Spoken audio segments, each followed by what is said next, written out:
হাই friend, মোবাইলৰ পৰা miss call দি ঘৰতে বেংক একাউণ্টৰ বেলেঞ্চ কেনেকৈ চেক কৰিব। আজি আপোনালোকক দেখাবলৈ বিচাৰিছোঁ যে নিজৰ মোবাইলৰ পৰা মিছ কল দি বেংক একাউণ্টৰ বেলেঞ্চ কেনেকৈ চেক কৰিব।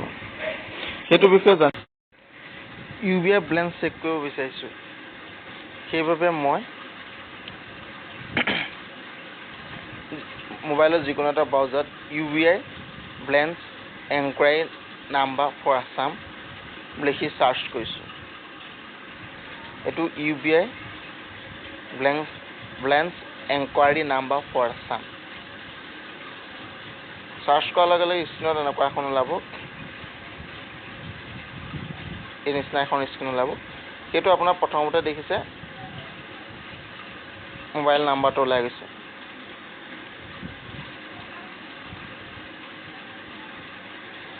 এই নাম্বাৰটোত আপোনাৰ নিজৰ ৰেজিষ্টাৰ্ড মোবাইলৰ যিটো মোবাইল নাম্বাৰ বেংকত দিছিলে সেই মোবাইল নাম্বাৰ পৰা এই নাম্বাৰটোত যদি আপুনি মিছ কল মাৰি দিয়ে, আপোনাৰ মিছ কল মৰাৰ লগে এটা মেছেজ আহিব আৰু মেছেজটোত আপোনাৰ বেংকত কিমান পইচা আছে ডিটেইলছ গম পাই যাব।